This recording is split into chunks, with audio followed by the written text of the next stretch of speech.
La voix du peuple. La voix du peuple. La voix du peuple sur Radio Avoleté.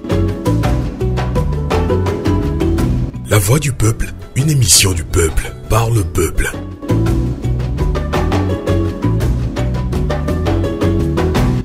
Bonjour à toutes et à tous, bienvenue sur Radio Canal K, sur Radio Avoleté, la voix de la résistance africaine. Je retrouve encore après 3 mois Farida Nambourema, qui n'est plus à présenter à la diaspora africaine, notamment aux Africains.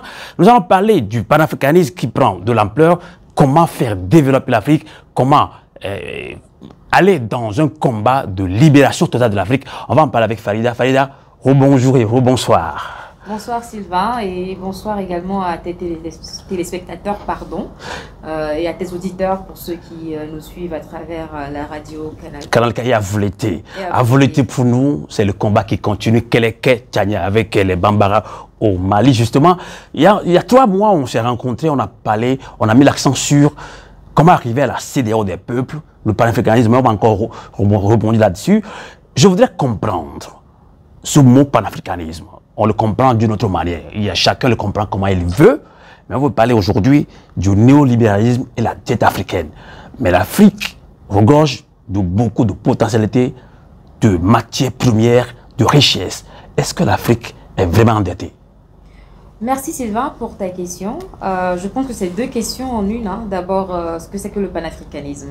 Le panafricanisme, c'est un courant d'abord politique, et ensuite économique, et d'une autre part un courant culturel, et finalement un courant géostratégique qui est né dans la diaspora noire, dans le sens où ce sont les descendants africains qui ont été réduits en esclavage dans les Amériques, qui ont initié le mouvement panafricaniste. Ça a d'abord commencé avec la lutte des peuples haïtiens pour mettre fin à l'esclavage en Haïti et obtenir leur indépendance de l'empire colonial français, avec à la tête de leur mouvement de libération Toussaint Louverture, puis ensuite Jean-Jacques Dessalines, avec Haïti devenant la première nation noire indépendante dans le monde occidental. Et finalement, cela aboutira ensuite à des combats initiés et dirigés par des descendants des figures noires comme Marcus Garvey de la Jamaïque, comme Alexandre Dubois, comme France Fanon et bien d'autres. Donc c'est un mouvement qui, dans son essence, a pour objectif de libérer les Noirs et les descendants noirs de toute forme d'oppression, que l'oppression se manifeste de façon politique, de façon économique, de façon culturelle, voire identitaire.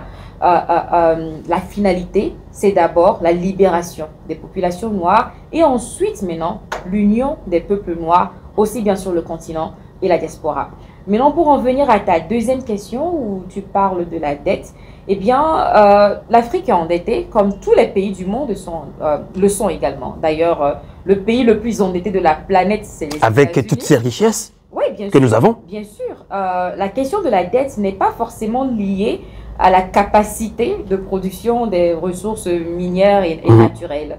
La question de la dette est totalement liée au modèle économique que nous utilisons.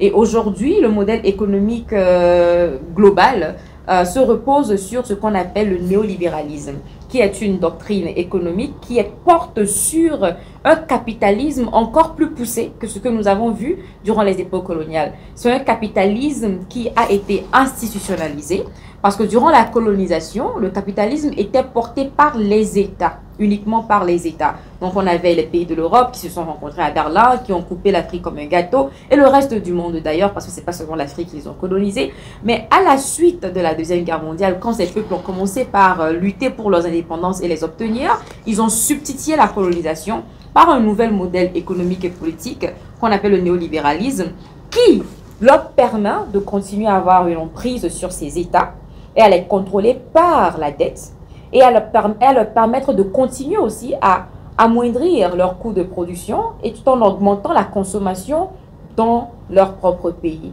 Donc l'Afrique est endettée, mais ce n'est pas la dette, le montant de la dette de l'Afrique même qui fait peur. Parce que quand on regarde le montant de la dette, nous avons des pays occidentaux plus endettés que l'Afrique. D'ailleurs, l'ensemble des États-Unis sont beaucoup plus endettés que toute l'Afrique réunie. Mais c'est le type de dette que nous avons et les conditions dans lesquelles ces dettes ont été acquises et les conséquences de cette dette sur nos populations, l'impact sur nos populations et sur notre politique dans tous les sens du terme. C'est ça qui pose le problème et c'est ce que nous devons pouvoir identifier et comprendre. Quand on parle de néolibéralisme par rapport à cette dette, on parle d'austérité. Ça signifie quoi concrètement? D'abord, il faudrait comprendre c'est quoi le néolibéralisme. Le néolibéralisme, c'est une, comme je le disais plus tôt, c'est une doctrine économique qui se base sur, pas forcément le libre marché comme on le voit avec le capitalisme, mais qui est une forme de dictat, je dirais, du capitalisme. Parce que dans le véritable capitalisme qu'on connaît dans son essence, dans le modèle soi-disant américain, en principe, les marchés sont libres. Les prix sont déterminés par la demande et l'offre. Et les capitalistes vont dans l'extrême en disant que les marchés s'autorégulent. On n'a pas besoin de l'État pour réguler les marchés. Et on n'a pas besoin de l'État pour définir les prix, pour limiter les prix. Et qu'on devrait laisser le marché lui-même s'autoréguler. Et les gens qui peuvent en profiter, en profitent. Mais avec ce que nous subissons avec le néolibéralisme, c'est quoi? C'est qu'il y a une machination derrière pour imposer certaines conditions économiques visant à augmenter encore plus. Machination par qui? Machination par les institutions. Ok. Et je vais aller au bout de mon exposé. Cette machination vise en fait à imposer aux États des conditions économiques qui peuvent le plus possible générer de profit aux institutions qui sont les compagnies multinationales, les banques et les États les plus puissants de ce monde qui aussi contrôlent ou bénéficient d'une façon ou d'une autre de ces institutions et de ces entreprises. Alors, avec le néolibéralisme, qu'est-ce qu'on a?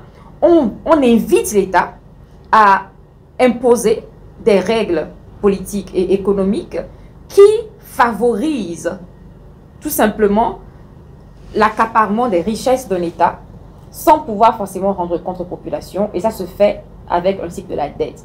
Le marché économique mondial aujourd'hui repose sur un modèle qu'on appelle la création de la richesse à partir de la dette. Et comment est-ce que ça fonctionne? Eh bien, nous avons le dollar qui est la monnaie qui est utilisée par le monde comme la monnaie internationale.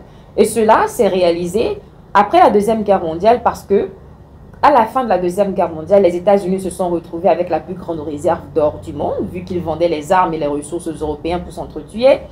Et ayant la plus grande réserve d'or qui définissait la valeur d'une monnaie pour un État, le dollar était devenu donc la monnaie internationale par laquelle se font les échanges.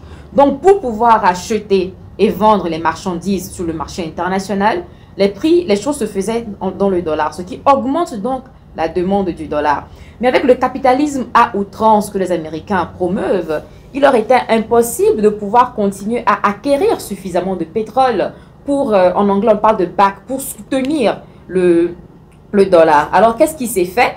Ces derniers ont décidé de trouver une matière première beaucoup plus facile à acquérir, qui n'est nul autre que le pétrole, étant donné que tous les peuples dans le monde utilisent le pétrole pour la production de l'énergie et consorts. Alors, c'est de là qu'est née l'expression pétrodollar. D'accord. Et qu'est-ce qu'on a vu? C'est que le dollar est devenu la monnaie utilisée pour l'achat du pétrole. Et avec le système de création de la richesse à partir de la dette, qu'est-ce qui s'est passé? Initialement, pour que l'État imprime une monnaie, il faudrait que l'État puisse avoir des réserves qui soutiennent en fait l'impression de cette monnaie. Mais les Américains ont commencé par imprimer du dollar pour les octroyer comme dettes à des nations. Et en échange, elles avaient un contrôle sur le marché de ces pays. Et aujourd'hui, ce système permet en fait aux pays du Nord de maintenir leur population dans une surconsommation à outrance. Mais de l'autre côté, ça conduit également à une surexploitation des populations des pays du Sud. Pourquoi? Parce que pour que le système capitaliste occidental puisse continuer, il faut que les gens consomment plus qu'ils ne produisent. C'est-à-dire qu'ils dépensent plus qu'ils n'aient de revenus. Alors l'Américain lambda a plus de dettes que de revenus. Et pourquoi? Parce qu'il y a une facilité à acquérir les prêts. Et quand l'État injecte ainsi de l'argent, d'abord la Banque fédérale américaine imprime les dollars, qu'elle investit donnent pratiquement aux banques commerciales. Ces banques commerciales en font des prêts aux entreprises et aux multinationales qui, elles également, ou soit investissent dans la production de certains des produits de consommation, ou soit dans le real estate ou l'immobilier, si on le dit en français, ou soit dans les petites entreprises, etc.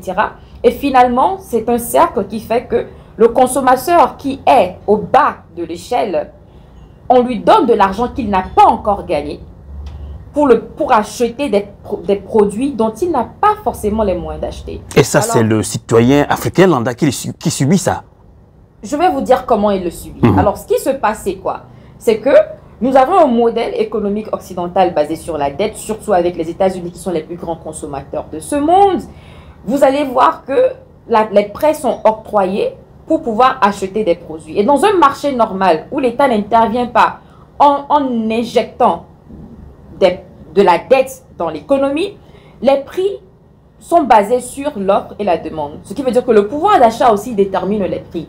Car si vous êtes dans un pays où pour acheter une maison, il vous faut 50 millions, s'il n'y a personne dans le pays qui puisse acheter une maison à 50 millions, eh bien le prix de la maison va baisser.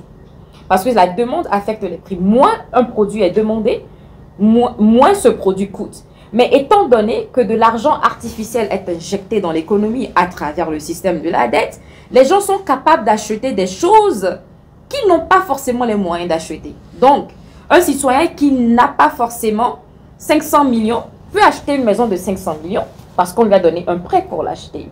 Un citoyen qui n'a pas de l'argent pour acheter une voiture de 50 millions peut acheter une voiture de 50 millions parce qu'on lui a donné un prêt pour l'acheter. Et ça se passe en Occident? Absolument. Ça se passe en Occident. Pas en Afrique? Non. Donc, on a une surconsommation sur le marché occidental. Et cette surconsommation, qu'est-ce que ça fait? C'est qu'il faudrait pouvoir l'alimenter de différentes façons. La première, c'est que cette surconsommation, ça augmente le coût de la vie. Et comme le coût de la vie augmente, il y a certaines industries qui ne sont plus viables en Occident. Parce qu'il n'y a aucun Américain qui va accepter de travailler dans une usine et gagner $1 l'heure. Donc, c'est là où on parle de délocalisation des entreprises vers les pays du Sud. Et notamment de l'Afrique aussi. Avec le néolibéralisme, qu'est-ce qui se passe? L'Occident délocalise toutes les industries qui ont des faibles revenus pour s'assurer que les populations dans leur pays ont des revenus plus élevés. Étant donné que ça coûterait peut-être trop cher de payer $2000 le mois, qui serait le SMIC lambda aux États-Unis, à un citoyen pour peut-être fabriquer des stylos, on préfère délocaliser l'usine de la fabrication des stylos peut-être à Salvador ou bien au Ghana ou au Kenya. Donc ça veut dire que ce sont les Africains lambda qui payent plutôt les dettes directement ou indirectement des Occidentaux. On va en venir parce qu'il y a tout un processus. Et ce n'est pas que les Africains, c'est les pays du Sud dans leur ensemble. Et l'Afrique, les pays africains, ils font partie.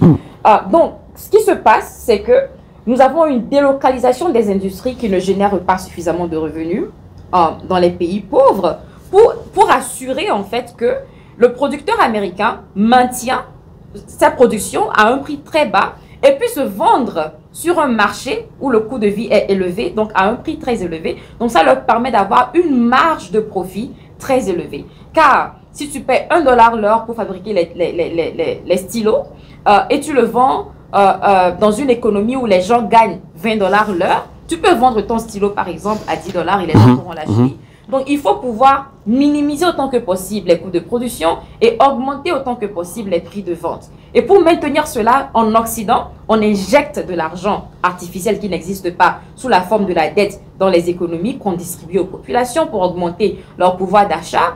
Et de l'autre côté, on relocalise les entreprises qui ne génèrent pas suffisamment de revenus, ou même si elles génèrent des revenus qui peuvent en générer encore plus si on les relocalise dans les pays du Sud pour amoindrir les coûts de production. Là encore, ce n'est pas encore le plus gênant parce qu'on est dans un monde capitaliste et on comprend que c'est comme ça. Tout producteur, quiconque veut faire un produit, va vouloir produire là où ce sera moins cher et vendre là où ce sera cher. Mais le problème que pose le néolibéralisme, c'est quoi? C'est que le néolibéralisme fait financer cette production frénétique et cette surconsommation artificielle par les pays du Sud. Et plus les pays sont pauvres, plus ils en profitent. Et comment est-ce que cela se passe? Cela se passe par les institutions qu'ont créées les États du Nord, c'est-à-dire les puissants de ce monde, après la Deuxième Guerre mondiale, à savoir la Banque mondiale, à savoir le FMI et bien d'autres organisations qui décident plus ou moins de ce qu'est l'économie globale. Alors, comment est-ce que ça se passe? Pour financer maintenant les industries de production de certaines choses qu'ils ne veulent plus produire sur leur propre territoire, car les coûts seraient trop élevés et ils ne tireraient pas suffisamment profit, ils nous octroient des prêts. Ils nous octroient des prêts qui sont vus comme des projets de financement. À des États africains, vous voulez dire? Africains et du Sud. Donc, ils nous octroient des prêts pour ce qui s'appellerait des financements de projets de développement. Mais vous allez voir que ces projets vont uniquement dans la production des infrastructures qui favorisent l'implantation des compagnies multinationales occidentales. Alors, on finance par exemple la construction des routes, mais ce ne sont pas forcément des routes les accès qui vont forcément arranger les populations, et ce n'est pas forcément la priorité pour ce pays, mais on obtient des prêts de la Banque mondiale, des bailleurs de fonds pour financer des routes. On obtient des prêts pour financer des projets énergétiques. Certes, l'Afrique a besoin de l'énergie, mais ce n'est pas fait dans le bon sens. Pourquoi? Je vous donne un exemple. Le Ghana, par exemple, avec le lac Volta, est un lac artificiel, le plus grand lac artificiel au monde. Il a été construit avec un financement de la Banque mondiale de plusieurs centaines de milliards. Et quand le lac Volta a été créé, 86% de l'énergie produite par le lac Volta, le barrage d'Akosombo, était utilisée par une usine américaine qui s'est installée dans la région, au Ghana. Seulement 14% de l'énergie produite par le barrage d'Akosombo était consommée par les Ghanéens. Mais qui paye la facture de la construction du barrage, ce sont les populations ghanéennes. Alors, ce qui se passe, c'est quoi? C'est grand quand même. Ils décident des infrastructures dont eux, ils ont besoin pour s'installer. Ils vous disent, bon voilà, on a besoin d'un meilleur port pour exporter les choses. On a besoin des routes qui passent par tel endroit à tel endroit pour favoriser la circulation de nos matières et de nos produits finis. On a besoin d'énergie, on a besoin de l'eau. Et l'État octroie des dettes pour construire ces infrastructures. Mais ces infrastructures génèrent des énergies ou des ressources qui ne vont pas à l'amélioration de la condition des populations, mais sont utilisées uniquement par ces usines et par ces entreprises. Donc, ils nous font financer tout simplement leur propre implantation. Et c'est ingénieux. Et avec le néolibéralisme, ça va plus loin que ça. Il y a la délocalisation des industries de moindre revenu en Afrique. Il y a également ce qu'on appelle la régulation du marché, dans un sens où ils viennent et ils imposent des mesures économiques aux États en leur disant que si vous voulez que nos investisseurs viennent, il faut qu'ils viennent dans certaines conditions. Et la plupart de nos pays sont tombés pour une arnaque qu'on appelle la zone franche. Au Togo même, on a la zone franche. Tout à fait. En anglais, on parle de free trade zone. Et la zone franche, c'est un modèle économique totalement néolibéral qui dit, pour favoriser les investissements, d'abord, on vous dit que vos populations sont au chômage et voilà pourquoi vous êtes pauvres. Donc, pour vous sortir de la pauvreté, il faut créer de l'emploi. Et pour créer de l'emploi, il faut de l'investissement.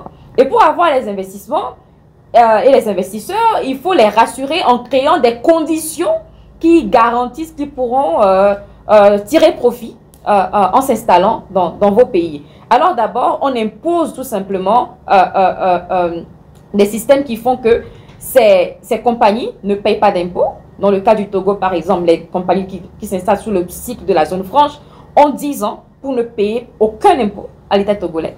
D'abord, ils ne payent pas d'impôts.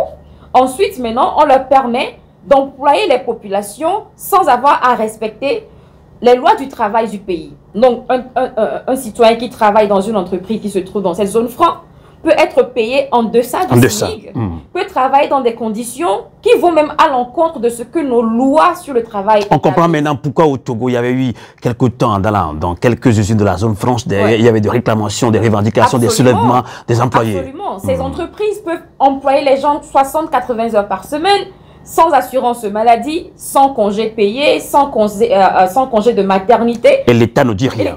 L'État ne dit rien parce que l'État l'a autorisé. Ils sont sous un régime particulier qui leur permet de faire cela. Alors, qu'est-ce qui se passe en réalité? C'est qu'on donne l'impression aux populations qu'on crée de l'emploi, mais la réalité, en fait, c'est qu'on privatise tout simplement l'esclavage. Dans le sens où nous ne sommes plus à une ère où les Occidentaux vont attraper les Noirs et les envoient chez eux pour travailler dans leurs usines. Nous ne sommes plus à cette ère également où ils décident ils se coupent les pays en disant que bon, le Togo c'est pour moi, l'Angola c'est pour toi, le Mozambique c'est pour toi. Change de système. Ce qu'ils font maintenant, c'est qu'ils permettent à l'opprimé, à l'esclave lui-même d'être volontaire de son esclavage en lui faisant croire en fait qu'il a un métier et qu'il travaille. Alors qu'est-ce qui se passe? On calcule juste le montant nécessaire pour maintenir ce travailleur en vie et on le lui donne comme salaire. Alors vous allez voir des gens travailler 60-80 heures par semaine et gagner moins de 50 $ par mois dans les usines, un peu partout en Afrique, dans certains pays en Amérique latine et même dans certains pays en Asie, bref, dans les pays du Sud. Et donc, on se demande, mais comment se fait-il que les gens travaillent, mais ils sont toujours pauvres? Parce qu'en réalité, ce ne sont pas des travailleurs, ce sont des esclaves qui sont rémunérés au prix de subsistance, c'est-à-dire on leur donne de quoi subsister. Et là, ce n'est plus la responsabilité à l'esclavagiste de les nourrir, de les habiller ou de les abriter. On vous donne juste de quoi pour vous maintenir en vie, tout en sachant qu'avec ce qu'on vous donne, vous ne pouvez pas vous émanciper. Maintenant, le plus grave, c'est quoi? C'est que nous avons une relocalisation de leurs entreprises dans le pays, financée par nous-mêmes, dans le sens où, pour permettre, ce qu'on vit aujourd'hui, c'est quoi? C'est que pour permettre ta propre oppression, pour qu'on vienne t'opprimer et te transformer en esclave, on te donne un prêt pour payer l'esclavagiste, pour venir te réduire à l'esclavage. C'est ce que nous subissons aujourd'hui. C'est révoltant quand même. À l'époque, les expéditions coloniales étaient financées entièrement par les colons eux-mêmes. Et donc, ils envoyaient leurs militaires s'accaparer nos terres, chasser les populations. Mais aujourd'hui, ils ne financent plus l'expédition coloniale et l'exploitation. Nous prenons des prêts pour financer notre propre expédition coloniale. Et nous ne le réalisons pas. Ce que nos dirigeants veulent, parce que ce qui se passe, c'est que nous avons à la tête de nos pays ou des pantins, ou des personnes totalement irresponsables, ou des personnes qui veulent tout simplement des objectifs dans le court terme pour des raisons, pour des points politiques. Alors chaque dirigeant veut dire qu'avant qu'il ne quitte le pouvoir, on puisse dire que c'est lui qui a construit telle autoroute, on puisse dire que c'est lui qui a agrandi le port, on puisse dire que grâce à lui, il y a eu 5000 emplois qui ont été créés, mais il ne se demande pas quel type d'emploi. Il ne se demande pas si ces autoroutes-là servent vraiment aux populations. Il ne se demande pas si ces industries apportent une plus-value aux populations. Non, nous nous endettons pour financer leur relocalisation. Nous acceptons de travailler dans des conditions pires que celles des esclaves, des conditions que leurs propres citoyens n'accepteraient jamais. Et le comble maintenant, c'est que nous avons également la responsabilité, plus ou moins, de créer des conditions confortables pour leur implantation. Et le pire, pour moi, le pire, c'est que ça nourrit un cycle de corruption et d'oppression. Parce que même si le citoyen lambda ne se rend pas compte qu'il est exploité, quand on est exploité, qu'on le sache ou pas, on le sent. La vie devient plus difficile. On travaille, on ne s'en sort pas. Donc, on peut vouloir se révolter. Alors, pour empêcher cela, on met les populations dans un cercle où ceux qui les contrôlent sont extrêmement corrompus. Et donc, même si le dirigeant sait très bien que ce qu'il fait n'apportera pas un bénéfice à son population, parce qu'il est corrompu, parce qu'on a réussi à le corrompre, il accepte.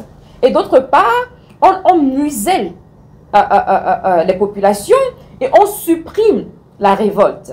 Et c'est comme cela qu'on arrive à maintenir ce système. Donc, à long terme, qu'est-ce que cela conduit? À plus d'autocratie et à plus de corruption.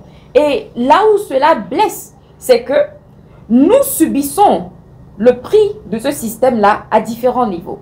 Comment? Ce qui se passe, c'est que quand nous octroyons ces dettes, nous n'arrivons pas à les rembourser. Parce que si vous prenez un prêt de 100 000 francs de la banque pour agrandir votre commerce... C'est pourquoi on dit que l'Afrique est toujours endettée. Et voilà, et qu'au final, dans les 100 000, seulement 10 000 ont contribué véritablement à votre commerce. Et c'est votre voisin qui a récupéré les 90 000. Mais que vous avez maintenant la responsabilité de rembourser les 100 000 plus intérêts. Pendant ce temps, votre commerce n'a pas pu grandir parce que vous n'avez pas investi cet argent sur vous. Vous vous retrouvez dans une situation où vous ne pouvez pas payer.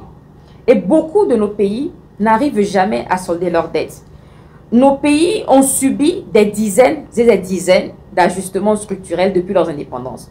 Le Ghana, par exemple, a subi 17 ajustements structurels depuis ses indépendances. Le Togo en a subi presque 10. D'autres pays ont dépassé la vingtaine. Et c'est quoi un ajustement structurel? C'est quand on arrive à une situation où l'État est tellement en faillite que l'État ne peut plus rembourser ses dettes. Et pourquoi on n'arrive pas à rembourser nos dettes?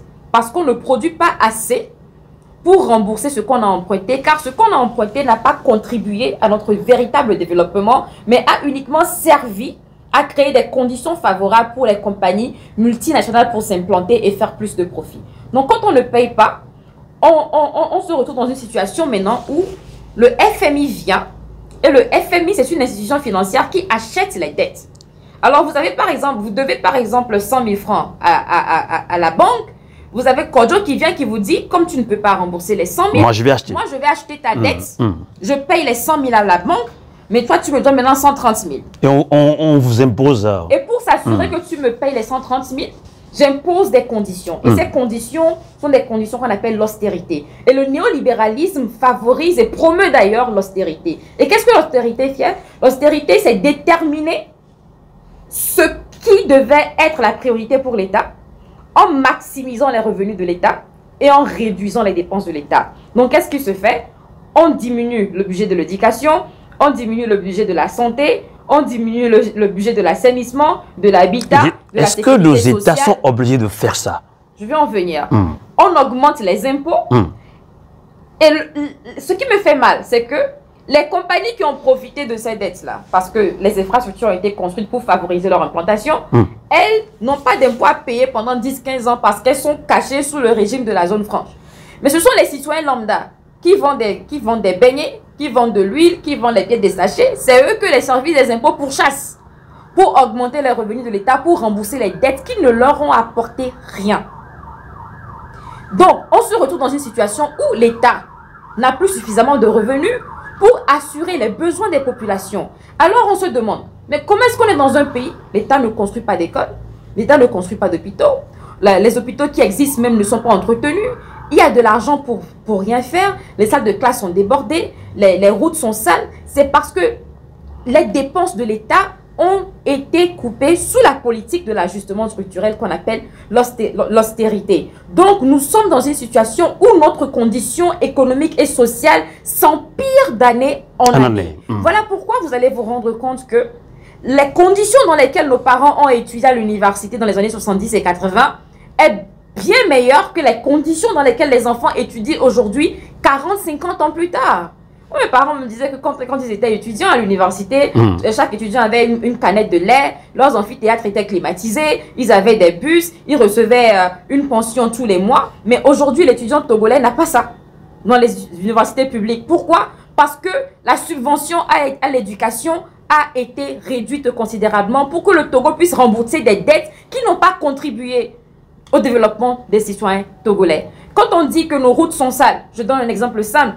Nos routes sont sales, certains vont dire que tout le temps vous critiquez les blancs, est-ce que c'est les blancs qui vous ont interdit de balayer vos routes, regardez comment vos villes sont entretenues. Pourquoi est-ce que vous ne prenez pas vos responsabilités? Exactement. Mais quand l'État collecte les impôts de la part des citoyens, c'est pour assainir la ville, pour créer des conditions adéquates pour les populations. Mais dans un pays où tous les revenus de l'État sont convergés vers le remboursement de la dette, et le peu qui reste maintenant est détourné par les dirigeants, il n'y a plus rien qui reste.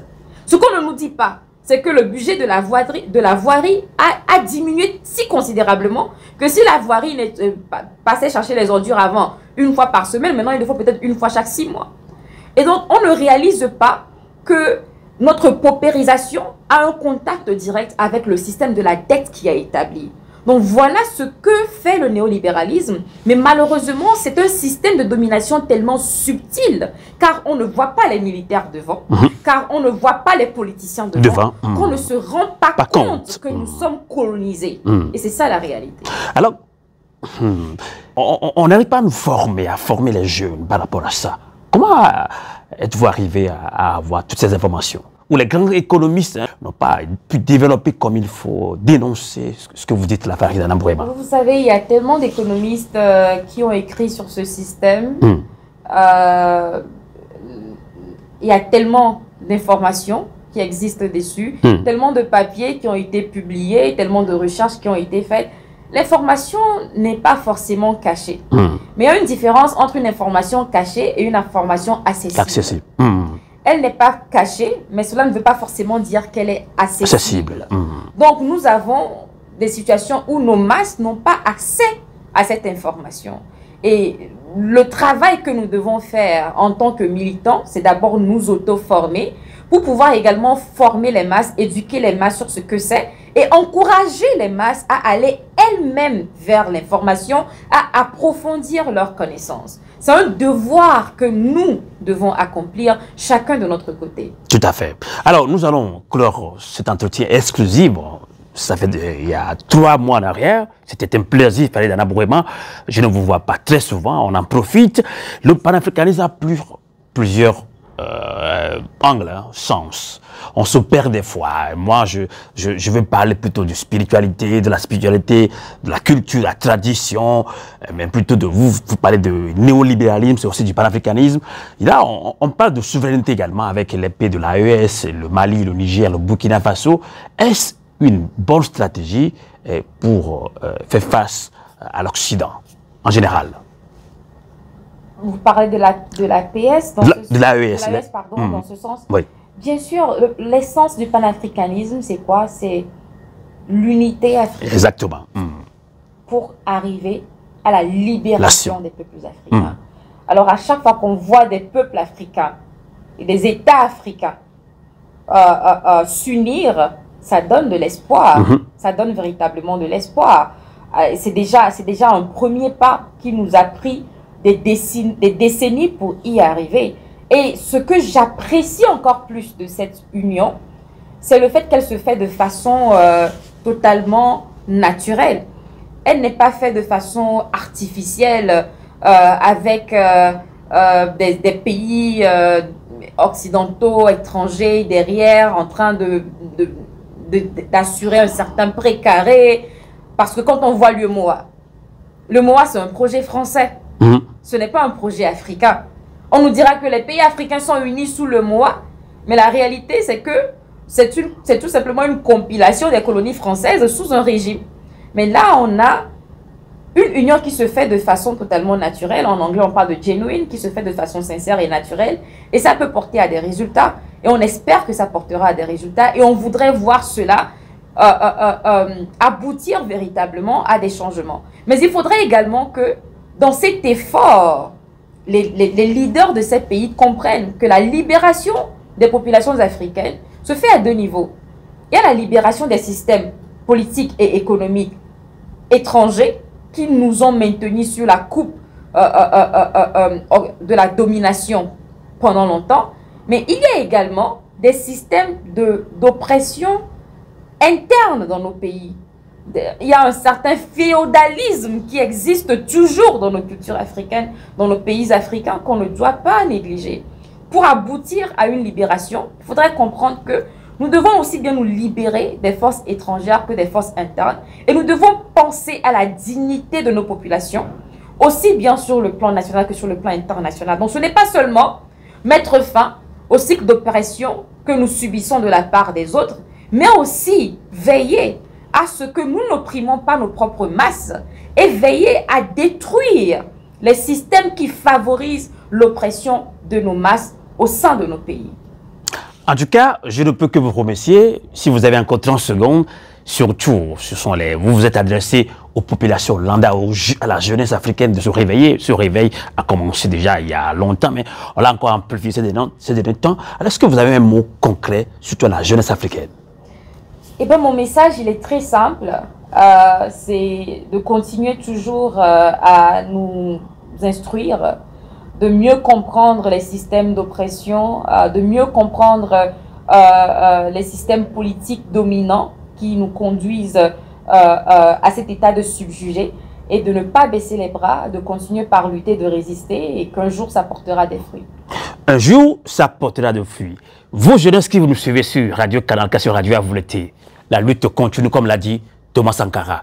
Bien de choses à vous et bonsoir et à très bientôt. Faites Bouéma. Au revoir. Sylvain. Radio A vous l'été. La voix de la résistance africaine.